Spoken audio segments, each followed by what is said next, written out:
Itulah Kangjeng Nabi Syuaib teh terus ibadah ka Gusti Allah. Kabelah dieuna dibere mukjizat turun malaikat Jibril alaihissalam. Mukjizat dat teu kagok Allah mere ngan sifatna titip doang. Tongkat titip Syuaib nu engke asli nama kudu dibikeun ka minantu maneh nu ngaran Musa. Nu bakal tarung gede-gedean jeung Raja Firaun geus disiapkeun ku Gusti Allah. Malaikat Jibril janggakeun tungkat ka Kangjeng Nabi Syuaib, ti mana ieu menang ti mana, apa menang ti Gunung Karang gitu. Malaikat Jibril Gunung Karang mah ngaco. Ieu mah menang ti surga. Oh, nu mawana sa Kangjeng Nabi Adam alaihissalam. Masyaallah. Jadi eta mah tongkat kayuna kayu menang ti surga. Pasihkeun. Ieu ngagunakeunana kumaha ceuk Kanjeng Nabi Syuaib. Gunakeun ketika peuting besi hayang cacaang. Kitukeun. Waduh. Mereka dua besi aya hewan-hewan anu galak sok totogkeun ka arah. Bahkan lamun hayang ningali ngabuktikeun keistimewaan ieu tungkad ketika anjeun Syuaib berhadapan jeung orai leutik atau orai sedang atau orai gede sok geura kitukeun bakalna calangap sorangan eta si tungkad. Cek Kanjeng Nabi Syuaib wah geus lang hiber deui malaikat Jibril. Kaluarlah Kanjeng Nabi Syuaib mawa tongkat. Tetap jaga kita hayang ngabuktikeun. Sakajeu geus ewi. Ieu pohara ieu. Coba cek jadan teh ieu. Gara geus sarua aja jelema padana. Atuh aya jelema deui jelema, leuwih ti jelema. Bener bae. Nyana turun ti Gunung Mabda. Kemudian kahandap leuweung Yordan teh. Rada ngahaja ongkonya, rada kanu bala. Rada ngahaja nya. Ternyata geus disiapkeun aya orai di dinya. Woi, orai. Nyana ge tetep rada ngarenjag. Sebab orai itu gede, ari tungkad sabira tungkad kan segede kieu. Manya aja bisa ngadahan. Tapi nyana yakin nu mawana malaikat Jibril alaihissalam mukjizat ieu. Begitu orai itu luhudang calangap nyana ngarenjag hampir ngajedag kira-kira gede teuing nyobana cak Allah dicoba kudu letik-letik mah kagok mending gede langsung oraina dikitukeun maksudna mah moal dibalangkeun moal dek dicekelan jadi titahna ge dicekelan bae cek malaikat Jibril cekelan bae asal dikitukeun huluna kulantaran kaget kabalangkeun. Henteu maksud mah teu maksud. Kabalangkeun dah, nyana geus leupas aing digegel moal yeuh. Jadi kaget mah hiji eta kabalangkeun, nomor kadua nyana kan geus teu nyekelan eta mah kan kaget. Pokos anu di Taman Safari, eta kan dibere besi. Jadi satungtung besi na dicekelan bae mau moal daekeun aya besi. Eta teh besi mana di Palembang. Berat besi di Palembang aya anti maung. Di Palembang teh aya anti maung besi. Mun dicekel kurang moal eta mah. Kula aya boga kula besina. Bener ieu mah besi endek nyobaan ka ditu los. Kula mancan nyobaan besi endek los. Kula ge boga ngan nyobaan. Coba bae besi endek di bawah mah. Kiai menang di mana? Ulah tatanya nang di mana heulanan. Maksudnya coba bae ka ditu. Lamun memang bener teu di dahar asli berarti lamun teu di dahar, lamun di dahar atuh geus sakitu ayana. Aduh. Barang dibalangkeun teu kabalan teu maksud dibalangkeun kabalangkeun ku Kangjeng Nabi Syuaib. Teu. Orai anu dicekelan tongkat nu dicekelan kabalangkeun ngerbingan jadi gede. Calangap ngagedean orai nu aya. Atuh pan Kangjeng Nabi Syuaib ge kaget. Pan tongkat jadi orai. Engke kumaha aing nyokotna deui. Aduh kaget kaget jadi kaget. Wow, orang dileglek glok datang ke beak orang. Nyana geus di sisi gunung. Aing nyokotna kumaha ye? Ceknya nyokot deh ya. Wah, bisa-bisa Jibril turun deh nyarekan aing gitu. Waduh. Tapi tekebel eta tongkat ngaletikan orang itu. Biasa deh ya kadinya Kang Yunus sampai di gitu-gitu. Orang lain ya. Dia toelat tuh ya toelat. Geus jadi tongkat dicekel plek. Berangkat Kangjeng Nabi Syuaib dakwah. Ya Allah ya Rabb. Kangjeng Nabi Syuaib dakwah dibere mukjizat ku Gusti Allah tongkat sanajan eta merupakan titipan nu kudu dibikeun ke kapiminta pinantueunnyana ketika geus jadi jeung anak manehanana ieu Kangjeng Nabi Syuaib dakwah terus-terusan barang penting asal hudang dakwah lain narurut saat eta endahan nyieun persekutuan masyarakat dihandap dihili dan ku kelas menengah dihili dan ku tokoh-tokoh masyarakat bangsawan kausi kabeh lantaran ieu Kangjeng Nabi Syuaib nitahan ibadah teh ka Allah anu ngadamel langit jeung bumi sementara loba nu geus kangeunaan kapan pemerintah tokoh masyarakat diberian ti handap dengan gaya nyana masuk ke kuil-kuil ke kelenteng masuk ke berbagai tempat peribadahan patung diberian tetap Kangjeng Nabi Syuaib dengan gagah nyana dakwah terus. Aya jelema nu hina jasa datang ka Kangjeng Nabi Syuaib ya Nabi Allah kula pangnempokeun cenah di imah kunaon kula gering pemajikan gering anak gering aju lamun calager kabeh kula dek iman nah lumayan ye cek Kangjeng Nabi Syuaib boga 3 mah ye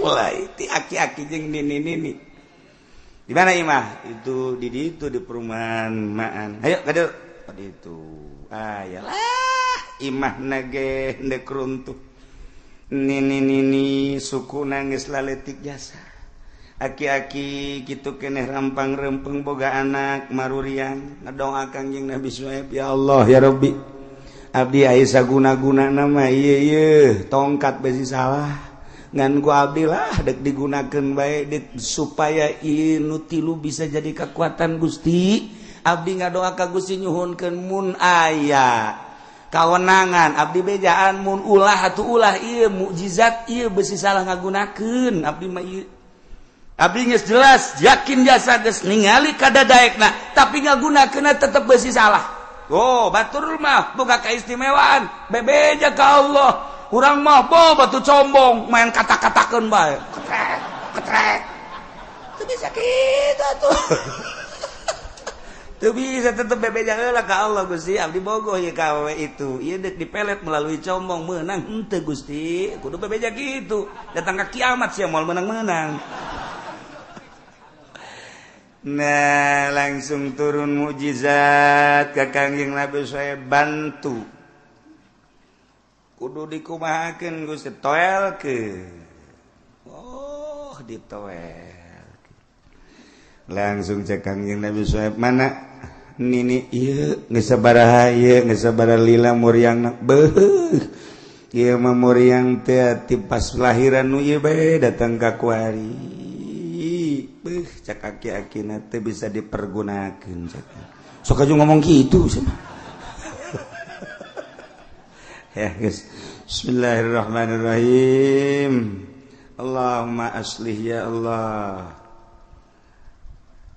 aya doana tah moal dibikeun ku aing sebab eta manjur tah doa eta mah tah sapirangan sabaris doa sabaris doa doana ngan sabaris doa Allahumma aslih qalbi masyaallah pohara jasa tah berarti kan diberesan hate supaya ieu kadinya ulah hayang nanaon pan urang mah mencet boga kahayang geus bogoh iki podoli mah teu lain deui teh. Ieu mah mencet deh. Teu pencet-pencet tata dua tak adi doaan heula ku Kangjeng Nabi Syuaib. Allahumma aslih qalbi. Masyaallah. Wa azil aibi. Ya Karim, pohara jasa tah doa. Beresan hati abdi supaya mulus deuleu ka Gusti jeung pangleungitkeun ka cela abdi nurutkeun Gusti. Masyaallah. Wa zayyinni ya Allah. Mali teruskeun doana bae. Geus tah mah rahasia tah geus rahasia. Lain pelit sebab itu bisa pakai pelet masalahna. Asal geus wa zayyinni bae kan lain deui tah. Rada waduh lain deui tah mah atuh ka dituna. Masyaallah di warzukni ka dituna. Waduh. Geus moal bae ka jeung kumaha ge. Ojol jeung sapi lah tadi. Ieu mah doa mujizat lain lalagaan. Langsung diusap sabada di doa toel ku Kangjeng Nabi Syuaib. Si sukuna si dampalna di toel trek, toel hiji deui harita keneh si Nini ngaluncat. Hei! Cager, jakena cager. Langsung ka hareupeun Kangjeng Nabi Syuaib, asyhadu an la ilaha illallah wa annaka Syuaiban Rasulullah. Langsung mana deh nomor yang itu anak di juru geus teu daya teu upaya langsung toelkeun ku Kangjeng Nabi Syuaib kana embun-bunana teh langsung seri kikiran udahnya lagi sarua maca 2 kalimat syahadat asyhadu an la ilaha illallah wa asyhadu annaka ya Syuaib Rasulullah langsung bapakna maca 2 kalimat syahadat keluar bareng jeung Kangjeng Nabi Syuaib dakwah berangkat tiluan boga umat tilu.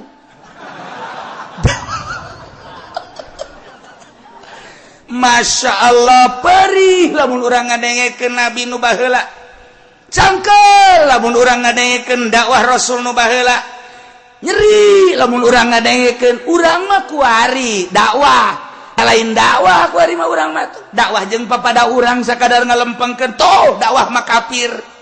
Buddha supaya asup Islam, Kristen supaya asup Islam, Katolik supaya kafir, supaya maca la ilaha illallah Muhammadur Rasulullah. Orang mah lain dakwah sakadar ngalempeng-lempengkeun doang ieu mah. Ngalempeng-lempengkeun ge teu daek lempeng. Ai keur di majelis bahasa ngalempeng ye. Barang kaluar bae bengkok deui. Datang ka ieu mah ngaringkel.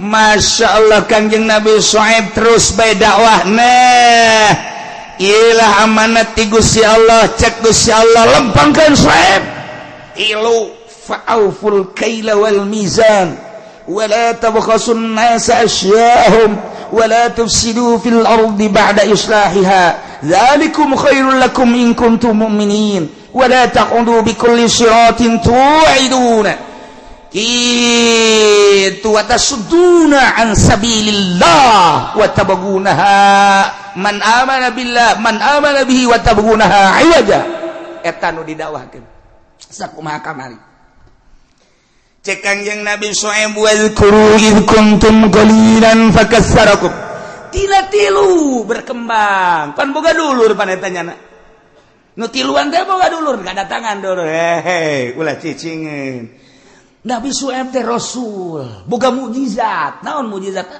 Tungkeun. Di antarana kuda ditoel urang cager. Ka beneran cenah kula rada torek geus eutik ieu. Ai setik-setik gua geus ulah diangsongkeun atuh.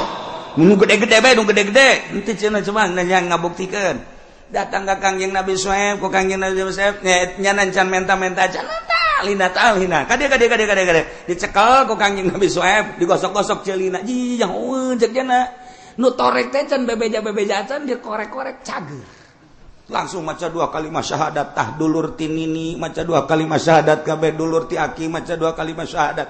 Terus anak-anakna dakwah bareng. Alhamdulillahirabbil alamin. Kangjeng Nabi Syuaib berkat mukjizatna tadi. Alhamdulillah geus rada ayaan kuari mah. Lamun dakwah ka daerah anu geus anu nyambut, dakwah ka daerah anu geus anu nyambut, dakwah ka daerah anu geus anu nyambut, perumahan-perumahan, perkampungan geus aya nu nyambut. Beuki terusiklah pemimpin negara Yordan. saat eta pamimpinan ngayakeun musyawarah. Para penggawa ulah cicingen Yordan milik urang maju mundur di tangan urang ulah diantep nu ngaran Su'aib pilih di antara dua bunuh usir lakukan tidak mau tahu pohara jasa emang kumaha kitu lalakonna jadi rasul mentek makin rupal nomor hiji Kangjeng Rasul cocobana paling gede kedua wali-wali Allah cocobana gede ketilu ulama salafus sholihin cocobana gede makin luhur makin loba cocoba aja makin gede urang mah pikiran teh lain kitu makin luhurnya na makin loba berkatna sia maka berkat bae pikiran ulah mikirna berkat jadi lamun carita kiai anu wali anu urang mun carita wali Maulana Hasanuddin baheula perang eta teh nain lalagaan ngalawan Inggris perang teh ngalawan India anu persekutuan saat eta kapan Cina India kemudian kitu termasuk Eropa ya Jerman ya Perancis tu Inggris Belanda dilawan ku Maulana Hasanuddin nu mantak eta Masjid Banten aya lapangan ka dieu eta urut tarung ngadu suara jeung Mr. Scott baheura Mr. Scott jago nyanyi hebat jasa suarana nyana selalu menyanyikan melalui gitar nyanyianana nyanyian ketuhanan Kristen nyana lobalah anu naluturkeun ditandingan ku Maulana Hasanuddin melalui bacaan-bacaan ayat suci Al-Qur'anul Karim ieu Masjid Banten di dieu aya kulah kaharep ka belah dieu di dinya aya panggung naek ka luhur panggung Syekh Maulana Hasanuddin mendengungkan Al-Qur'anul Karim jam 12 peting begitu dibacakan ku Maulana Hasanuddin Al-Quran jelema harudang kabeh daratang kabeh ya Allah ku ngeunah-ngeunahna suarana coba bacakan ku Haji Pendi atuh anu keur hudang ge molor tak ieu nu eta turunan Maulana Hasanuddin mah ulah kaget mun ngareunaheun suarana di dituna. Adu kekuatan kan eta adu kekuatan suara Mr. Scott kusaha ku Syekh Maulana Hasanuddin lantaran hebat jasa Syekh Maulana Hasanuddin daya tarik suara bakhroja dan lain sebagainya setelah Syekh Maulana Hasanuddin membacakan Al-Quran langsung dijabarkan dakwah lobalan wa rasul Islam otomatis kan peperangan perang Syekh Maulana Hasanuddin memang teu perang eta si jagur nu dimimitianana baheula ngaranna Ki Jibat kemudian Ki Kuat kemudian Ki Amuk kemudian Ki Jagur atuh urang-urang Banten teh nyokos kitu acan eta Jagur teh nu kamari dikukulai caritakeun anu ngan saukur boga daya 65 meter tapi dengan doa Syekh Maulana Hasanuddin tulis alif ba ta sa alif la saifa illa fata illa alif la saifa illa dzul faqar isbir eta bacaanna alif batasa nah matak lamun eta diwirid urang gagah kos Jagur coba tuh cenah kiai wiri menta wiridanana ulah ke mah gelut bae deh ulah ke jang perang tah mah jang perang meng perang kayak dibere pokona mah asal perang bae geus teu kudu wirid diinuman sakali tembak bae ya aduh kiai tah teu kudu diinuman kos itu bae bakal paeh mah itu geus bae kos kitu bae tah jadi teu sembarangan eta ditulis da alif ba ta sa ka handap di dieuna kasisi ka dieu terus belah luhurna khairul ummah itu naon karangaranna khairul ummah subutul iman eta tulisan aya 2 di luhur jeung bintang na di hareup aya nu kadeuleu mun urang bisa neuleuh bintang urang kabarenehan di hareupna teh aya nu genep aya 7 aya 8 9 kadeleuna ku urang kumaha kadeleuna bang kumaha perang makin luhur makin perang lagi kuari ge ulah kadeleuna ngeunah-ngeunan sebenarnya mah nu hararebat eta dicoba ku Gusti Allah ngan urangna teu nyaho cobaan kan terhadap dirina nyada teu pernah nyarita teu meunang batal mun nyarita teu meunang urang mah kakara boga masalah setik haji bebeja bae pan betul kunaon teu kuat kunaon pepes hulu aing atuh kunaon dipepeskeun emang kunaon nu kolot marah bae urusan kos kitu mah geus teu kudu bebeja kaing atuh tah peupeuskeun habak hulu sia aduh cenah hulu nu handap ngeunah hulu nu luhur puyeng atuh sia teh ngeunahkeun hulu nu handap ngalobaanlah ku ari ngalobaan iyalah pemimpin-pemimpin bangsawan-bangsawan tokoh-tokoh nyin persekutuan untuk melawan Syuaib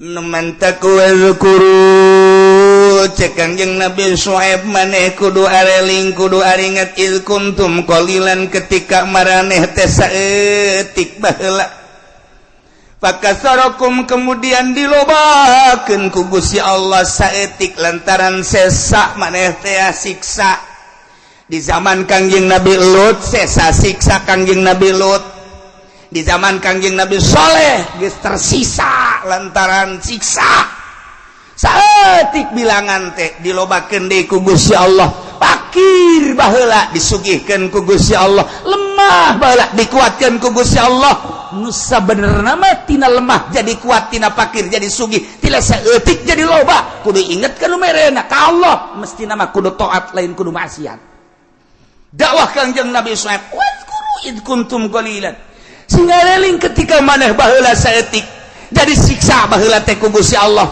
kemudian berkembang biak jadi loba kosa geus da loba ku ari maksiat lain taat mestina mah tatadina saeutik loba jadi taat tatadina lemah kuat taat tatadina kitu fakir sugih kudu taat wanzuru kaifa kana akibatul mufsidin deuleu ku maneh kumaha coba akhir-akhirna jelema anu nyieun karusakan ngabohongkeun ka para rasul-rasul Allah di baheula nu ngabohongkeun ka rasul Allah disiksa ujung-ujungna umat Kangjeng Nabi Lut diangkat tandeuh ka luhur buatingkeun siksa umat Kangjeng Nabi Soleh ledeg sing jeleger umat Kangjeng Nabi Hud angin teu kira-kira siksa kabeh ge coba wanzuru deuleu kaifa kana akibatul mufsidin wa in kana ta'ifatum minkum amanu lamun bae segolongan nu ariman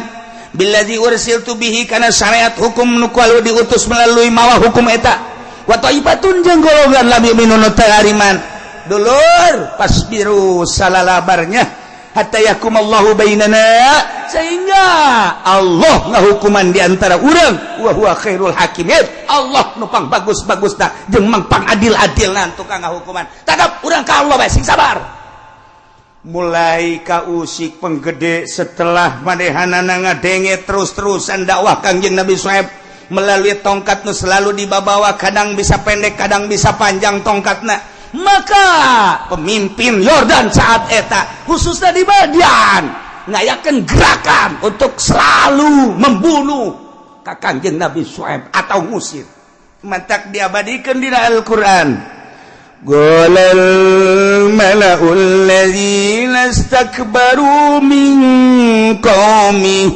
lanukhrijannaka ya Syuaib wal ladzina amanu ma'ak min qaryatina wa la ta'udunna fi millatina cek para pembesar-pembesar negara Yordan saat eta jelema anu talakabur sombong luar biasa di kaum Kangjeng Nabi Syuaib nu embungeun iman embungeun percaya ka Allah jeung ka Kangjeng Nabi Syuaib nyana ngomong hei Syuaib lanukhrijannaka ya Syuaib ulah sambatkan ya kaulah bakal musir nyaan kanjeun walladzina amanu jeung jelema-jelema nu nuturkeun ka maneh pengikut maneh bakal diusir min qaryatina tina negara kami ulah aya hiji-hiji acan boro hiji sapotong ulah aya edet awala ta'uduna atawa maneh kabehan balik deui fi millatina ka agama kami agama nenek moyang pilih di antara dua lamun mana yang selamat balik deui ke agama kami lamun mana tetap bae diusir ku kami di samping pengusiran pembunuhan ya Allah ya Rabbi ndeu kumaha mamarukan mulai ayah kekerasan terhadap kaum Kangjeng Nabi Syuaib anu nuturkeun Kangjeng Nabi Syuaib geus puguh nu dibunuh nu kamari hiji terbunuh jawara anu geus dipersiapkeun supaya ngabunuh Kangjeng Nabi Syuaib mundur ku ari lantaran jawara nomor hijina kabari nu deuk kalawan Kangjeng Nabi Syuaib modar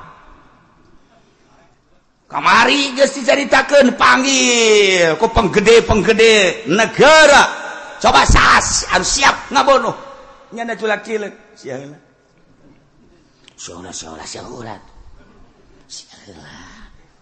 ih aing mah kebenaran teu mah pedang aing tah lain kitu sia heula sih kabeh sararieu menghadapi Kangjeng Nabi Syuaib emang kumaha kitu gagah Kangjeng Nabi Syuaib matak Islam jadi pemimpin kudu gagah teh ya nah, iya dalam rangka menghadapi musuh Allah geus urang jadi boga presiden teh kudu gagah terus sia maju seuri bae meureun presidensia teu gagah meureun ketika Amerika ngalawan ka urang lamun teu gagah kojana mah diajak belusukan perang ieu mah lain belusukan. Nah, Kangjeng Nabi Syuaib terus dakwah sementara pemimpin negara siap membunuh atau mengusir atau balik deh ke agama. Tidinya lah Kangjeng Nabi Syuaib ngumpulkeun penganut-penganutna ngadoa ka Gusti Allah Gusti abdi dakwah teh encan datang kana klimek encan maksimal abdi dakwah teh lantaran abdi ge terang dakwah teh kudu mayoritas iman ka Gusti ieu mah kakarak minoritas tapi sementara ieu ai ka abdi mah beureunan teu waranieun tapi kapan pengikut abdi anu iman ka Gusti ieu teh anu sabaraha nu dibunuh sabaraha anu dicacag sabaraha anu dipicen geus sabaraha nu teu kanyahoan kuburanana abdi nyanggakeun ka Gusti sementara ieu makin dahsyat luar biasa pemimpin negara berikut penggede-penggedena ieu dekayakeun pengusiran nyanggakeun sadaya ka Gusti kudu kumaha ieu abdi teh nemantak Kangjeng Nabi Syuaib ngajawab qala awalau kunna karihin qad iftaraina 'ala Allahi kadziba wallahu alam bisawab.